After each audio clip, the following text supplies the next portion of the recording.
Café et chocolat, l'entreprise et l'éducation, sur la même longueur d'onde. Bonjour et bienvenue sur les ondes de Café et chocolat, l'émission de Radio KPMG et Rêve FM qui met l'éducation et l'entreprise sur la même longueur d'onde. Nous sommes le jeudi 1er juillet 2021 et au micro Marie Messager, je suis ravie de vous présenter l'émission d'aujourd'hui. En ce début d'été, nous avons choisi le thème de l'hôtellerie pour prendre le large avant l'heure. La pandémie a grandement bouleversé le secteur hôtelier, nos façons de voyager et d'appréhender le monde qui nous entoure. Nous aurons le grand plaisir d'avoir à notre micro Jean Harvis, président et fondateur des Hôtels Harvis depuis 1990, interviewé par Vianney Joly, membre de Rêve FM. Jean Harvis nous dira comment son groupe a traversé cette crise et comment l'hôtellerie se réinvente pour s'adapter aux nouvelles façons de voyager. Nous finirons avec notre traditionnel coup de cœur culturel, dans lequel je vous proposerai une escapade de 90 secondes dans la Drôme provençale. Excellente écoute sur les ondes de Radio KPMG et Rêve FM.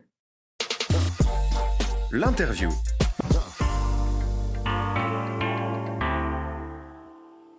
Bonjour Jean Harvis. Tout d'abord, un grand merci à vous d'avoir accepté de nous exprimer sur nos ondes et aussi de nous accueillir dans votre hôtel Play qui tourne autour de la radio, de la rue donc du Faubourg Saint-Honoré, qui dispose d'un très beau studio de radio. C'est un vrai plaisir de pouvoir s'enregistrer dans des conditions quasi normales. Pour ceux qui ne vous connaissent pas encore, laissez-moi vous présenter rapidement. Vous êtes diplômé de l'ESSEC. Depuis 1990, le président fondateur des Hôtels Harvis, le cofondateur d'Honotel et également le fondateur des Hostels du Père Pedro, un projet solidaire porté par des hôteliers au profit de l'association Aka Masoa, qui vient en aide aux personnes pauvres à Madagascar. Un parcours riche donc, vous permettant d'avoir une expertise aiguisée dans l'hôtellerie. En ce début d'été, où nous avons tous envie de vacances et de voyages, nous souhaitions nous intéresser à ce secteur touché de plein fouet par la crise sanitaire. L'hôtellerie a été à l'arrêt pendant de longs mois depuis mars 2020. Alors comment votre groupe a-t-il traversé cette période très compliquée ? On pourrait faire la comparaison de cette crise au poteau noir en matière de navigation. Il faut la traverser. Une fois qu'on est de l'autre côté, le ciel est un petit peu plus clair. Alors pour autant, on a beaucoup souffert comme l'ensemble de la profession, avec des hôtels qui, pour une bonne partie, étaient fermés dans Paris, comme beaucoup d'hôtels. Là, on est en train de les réouvrir au fur et à mesure. Là, tous sont pratiquement ouverts aujourd'hui, mais ça a été extrêmement difficile. Alors, on en parlera, on a été aidé par des mesures gouvernementales, le chômage partiel, les PGE qui ont amené un petit peu de liquidité sur les comptes. Mais ça a été une période très, très difficile. Alors, il se trouve, on la traverse plutôt bien et on s'en sort plutôt bien. Le hasard a voulu que nous rénovions tous nos hôtels et que nous les repositionnions pendant la période du Covid. Et donc, en fait, aujourd'hui, passé le poteau noir, on a des bateaux qui sont tout neufs et qui sont resplendissants. Et donc, pour une clientèle qui a changé et qui est très, très éprise de nouveautés et de bons produits, on a les bons produits, on a les bons bateaux pour la bonne navigation. Mais franchement, on en a bavé et c'est pas fini. Alors, de manière plus générale, dans quelle situation est l'hôtellerie en France et peut-être en Europe après plus de 15 mois de crise sanitaire ?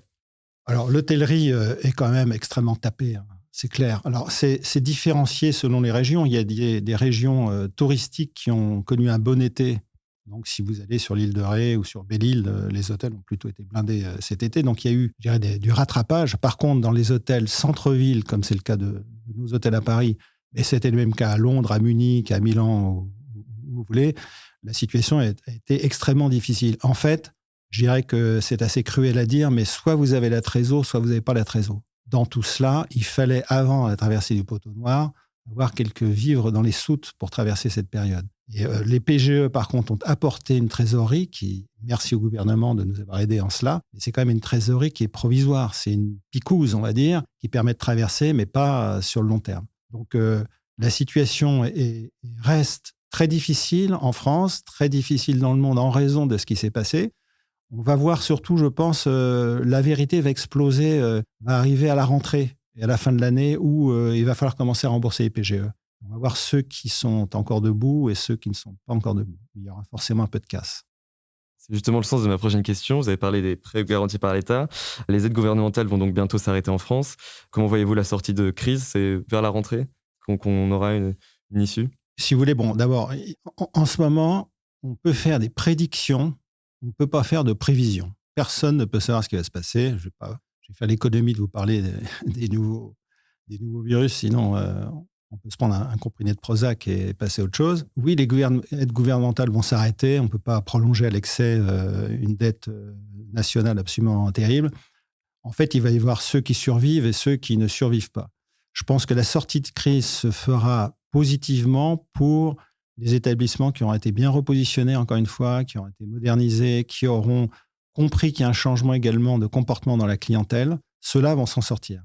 Par contre, pour les autres qui ont des hôtels qui sont un peu usés, voire qui ont été usés par une fréquentation à très très bas prix durant cette période, je pense que la situation sera relativement difficile. Maintenant, la date de sortie de crise, on est déjà en sortie de crise, puisque déjà les flux sont pas mauvais en ce moment. Là, ça reprend pas mal. On imagine que ça va s'accélérer au mois de septembre.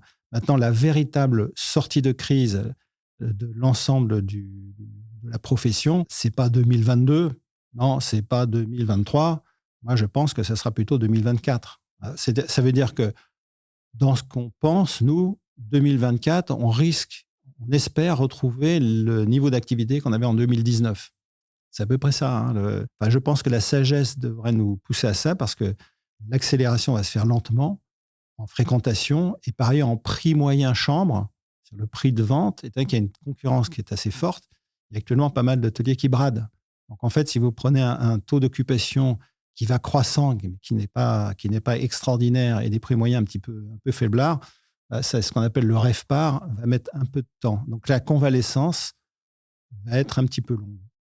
Votre groupe, on l'a dit, est également investi dans des hôtels qu'on pourrait qualifier d'engagés, avec l'hostel du Père Pedro à Madagascar, dont vous êtes le fondateur. Alors, il s'agit d'un projet à but non lucratif pour la construction d'un établissement hôtelier au profit d'une association à Madagascar. C'est un projet atypique, est-ce que vous pourriez nous en parler ? Alors ça, si vous me donnez le micro, c'est une passion, ça. En fait, c'est une passion, mais en fait, c'est tout à fait lié à ce qui se passe en ce moment, qui motive énormément les jeunes. Et dans notre petit groupe hôtelier, les jeunes sont fadas de ce projet. Il se trouve qu'il y a une dizaine d'années, j'ai fait connaissance avec un type extraordinaire, s'appelle le Père Pedro, qui est un curé installé à Madagascar depuis une quarantaine d'années, qui, en partant de la décharge de Madagascar, a tiré des gosses qui étaient au milieu des ordures et des tessons de bouteilles un par un pour leur construire des petites maisons une par une. Et aujourd'hui, après 40 ans, il y a à Madagascar, au-dessus de Tananarive, il a construit 4000 maisons, il y a 25 000 personnes qui vivent là-bas, il y a des dispensaires, des écoles, c'est le meilleur niveau au bac de Madagascar. Bon, bref, je me suis embarqué avec des camarades de l'ESSEC pour lever des fonds pour lui, depuis une dizaine d'années, des fonds relativement importants. Les levées de fonds se sont faites ici dans l'hôtel, dans les sous-sols de l'hôtel. Et puis, il y a 2-3 ans, en allant chez lui, en blaguant, je lui ai dit, mais il y a tout chez toi, il y a des écoles, il y a des hôpitaux, mais il n'y a pas d'hôtel. Il m'a dit, tu n'as qu'à m'en faire un. J'ai dit, OK, je vais t'en faire un, t'en offrir un. Donc, tout ça, c'est absolument pas marketing. Il n'y a pas eu d'étude de marché. Ce Père Pedro m'a montré un coin de colline, un bout de colline avec une vue de dingue sur Tananarive. Et il m'a dit, si tu construis un hôtel, tu le fais là. Et je suis retourné en France et on est parti dans la construction, la levée de fonds et la construction d'un hôtel à cet emplacement-là. Et donc, qui est pratiquement achevé maintenant. On a fait une bonne partie de la levée de fonds, beaucoup auprès des hôteliers. Donc, j'ai pu vendre des chambres fictives à des hôteliers de cet hostel qui va faire 24 chambres, niveau 4 étoiles, parce qu'on fait un truc de luxe dans un endroit de pauvre, c'est ça le comble, avec un rooftop de dingue qui va être à côté d'une école de cuisine qui est financée et animée par Gomez, le chef de l'Élysée. Donc, on va faire un très, très beau produit qui va être en même temps une école de formation pour les gens qui sont sur place. Et surtout, comme il est offert à cette association, en fait, alors ceux qui connaissent les indices, le RBE, le GOP, l'EBITDA, c'est tout pour lui. C'est tout pour lui puisqu'il n'y a pas de loyer. Il n'y a rien et le terrain lui appartient. Voilà, on est en phase de terminer ce projet. J'ai beaucoup été aidé par des élèves de l'IMI, de l'IMHI, une filiale de l'ESSEC qui m'a beaucoup aidé là-dedans, donc beaucoup de stagiaires qui m'ont aidé là-dedans. Notre cabinet d'architecture, des décoratrices intérieures, de l'ingénierie et maintenant également des familles malgaches, de gros groupes qui sont sur place, qui trouvent que l'idée est géniale et qui sont en train de nous aider à sortir cet hôtel extraordinaire. Et à l'intérieur de Madéo, voilà le genre de projets qui nous font sortir un petit peu de nos bases habituelles.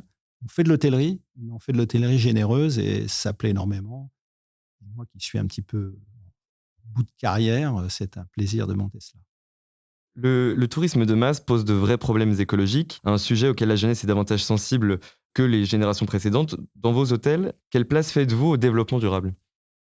Je vais peut-être paraître un peu cash sur la question, mais bien sûr qu'on fait des efforts, bien sûr qu'on n'a pas de paille en plastique, bien sûr qu'on évite les bouteilles en plastique, bien sûr qu'on fait attention à la consommation d'énergie, bien sûr que dans le restaurant de poissons qu'on a repris à côté, on a des poissons de pêche solidaire. Bon. Donc, il y a toute une myriade d'actions qui sont liées à ce développement durable. Et si vous voulez, on ne peut pas non plus, l'énergie, je suis désolé, mais un hôtel, ça consomme de l'énergie. Les gens, ils viennent en Boeing Orly. Et puis, voilà, ça consomme. Ça consomme, c'est pas forcément complètement écologiquement génial. On fait ce qu'on peut.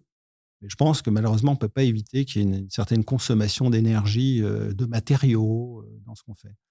Je pense qu'il est plus, pour revenir à au point précédent, que ce soit un projet généreux ou que ce soit la gestion des ressources humaines à l'intérieur d'un établissement, les jeunes aujourd'hui sont beaucoup plus attirés, je pense, par avoir un job intéressant dans une entreprise où il y a des ouvertures solidaires, humanitaires, sympas, plutôt de savoir qu'on consomme 14 mètres cubes de moins que d'eau qu'on devrait. Enfin, c'est un petit peu brutal, mais c'est ce que je pense. Avant la pandémie, l'hôtellerie avait déjà beaucoup changé, sous l'influence de nouveaux modes de voyage et la concurrence de Airbnb notamment. Alors à votre avis, comment le secteur va-t-il évoluer au cours des prochaines années? C'est vrai qu'on peut dire deux mots d'Airbnb, qui est une véritable terreur pour nous, tout simplement parce que c'est une concurrence déloyale. Alors en même temps, le produit est génial, mais c'est quand même une concurrence déloyale. Je ne vous cache pas qu'on s'anime pour lutter contre cette concurrence. On a monté une association qui s'appelle ATOP, entre différents groupes hôteliers parisiens et provinciaux, pour au moins pousser le gouvernement, la ville de Paris, les différentes agglomérations à faire en sorte de réguler un peu cette concurrence sauvage. Bon, maintenant, l'idée du produit, c'est pas totalement idiot. Alors, notre façon à nous, en tous les cas, chez nous, dans le groupe Arvis, de lutter contre ça, c'était tout simplement de faire une petite résidence hôtelière qu'on a dans le 5e. Il y a 17 appartements qui sont super bien décorés, avec un jardin.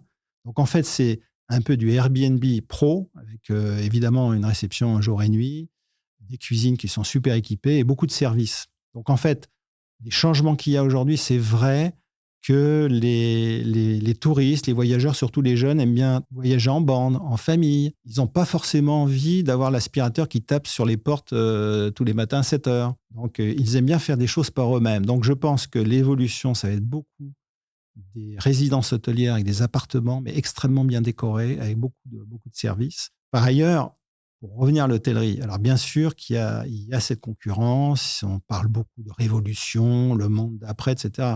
Moi, je suis désolé, si j'arrive dans une ville comme Milan et que je veux passer 2 jours parce que j'ai du business à faire sur place, à part un hôtel, je ne vois pas vraiment où je vais aller. Je ne vais pas me prendre un camping-car pour me mettre pour passer la nuit. Et si je prends un Airbnb, ce n'est pas du tout adapté.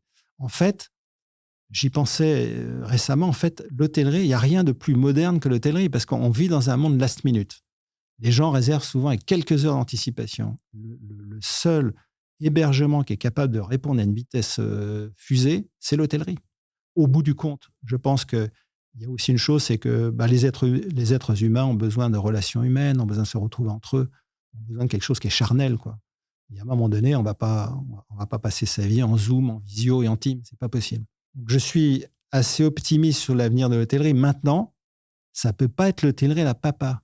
Je reviens à ce que je disais au départ, c'est que l'hôtel usé à la corne, avec un réceptionniste pas très agréable, et puis une clim qui marche moyennement, ça, ils sont finis, quoi.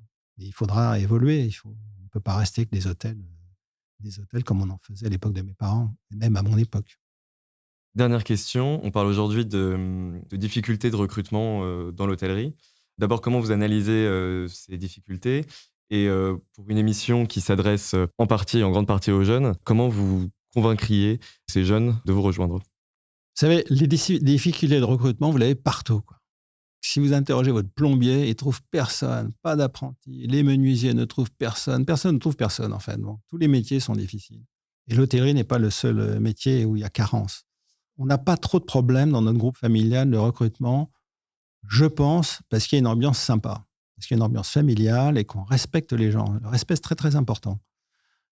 Et puis, d'autre part, nous, on est à Paris et si vous voulez, les gens qui viennent travailler chez nous dans des tâches modestes viennent souvent de banlieues difficiles où on ne peut pas se permettre de ne pas travailler, quoi. Donc, ils ont besoin de bosser. Ça, c'est une chose. En province, c'est un peu différent, où ils ont d'énormes problèmes de recrutement parce que les jeunes veulent en même temps faire la planche à voile et puis bosser pas trop, quoi. Bon.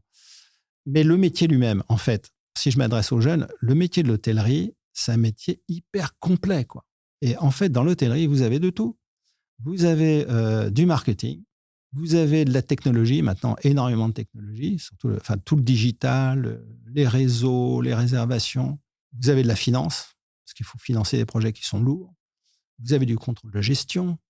Vous avez effectivement le pilotage de ressources humaines qui est absolument passionnant. Si vous incluez de la restauration innovante, vous avez ce qu'il faut. Enfin, en fait, c'est des métiers très complets qui touchent à tout. Et puis, globalement, c'est quand même un métier, quand on est dans ce métier-là, on peut voyager. Quand on a une certification, un bon job de réceptionniste, par exemple, on peut bosser dans le monde entier. En plus, vous avez une fréquentation de clientèle internationale, une grande curiosité, on rencontre des tas de gens. Quand on connaît bien son job dans l'hôtellerie, on peut faire le tour du monde. Donc oui, j'en fais la promotion parce que je pratique ce métier depuis pas mal de temps et je me suis jamais ennuyé. Voilà, pour des jeunes, il faut simplement qu'ils aient envie de travailler, quoi. C'est tout. S'ils ont envie de travailler, comme n'importe quel métier, il y a de quoi faire. Eh bien, merci beaucoup, Jean Harvis. Merci de nous avoir reçus et vous êtes le bienvenu quand vous voulez, en tout cas dans Café et Chocolat. Merci beaucoup, c'était un plaisir. Notre coup de cœur culturel.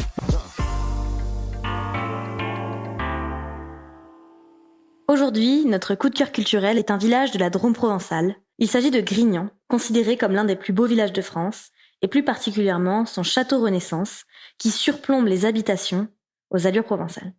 Au XVIIe siècle, alors habité par Françoise Marguerite de Sévigné, ce château sera le lieu de réception des fameuses lettres de sa mère, la marquise de Sévigné, et il rentrera ainsi dans l'histoire de la littérature française, ce qui l'épargnera de la ruine et de l'oubli. Aujourd'hui, c'est un lieu privilégié de manifestations culturelles. Il abritera du 6 au 10 juillet prochain le Festival de la Correspondance, qui célébrera cette année les lettres les plus marquantes de l'histoire de France. Avec un accent mis sur les écrits de femmes qui ont révolutionné l'art de la correspondance, comme Frida Kahlo ou Olympe de Gouges. Des fêtes nocturnes auront également lieu tout l'été.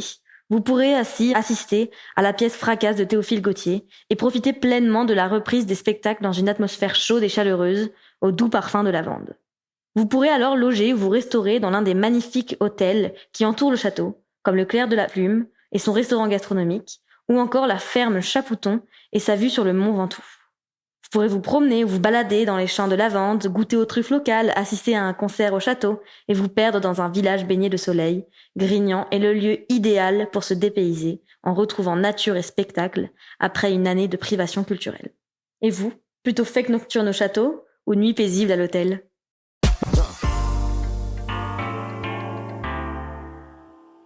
Cette 3e édition de Café et Chocolat prend fin maintenant. Ce fut un réel plaisir pour Vianney Joly et moi-même de participer avec Radio KPMG au lancement de cette émission. Nous laissons désormais les rênes à une nouvelle équipe qui, dès la rentrée, s'exprimera au micro et prendra place dans les studios. La prochaine édition, pour laquelle je vous donne rendez-vous, sera le 17 septembre prochain. Nous vous souhaitons à tous un très bel été, de très belles vacances, pour ceux qui auront la chance d'en prendre. Merci beaucoup pour votre écoute. Café et Chocolat, une émission de Radio KPMG et de Rêve FM.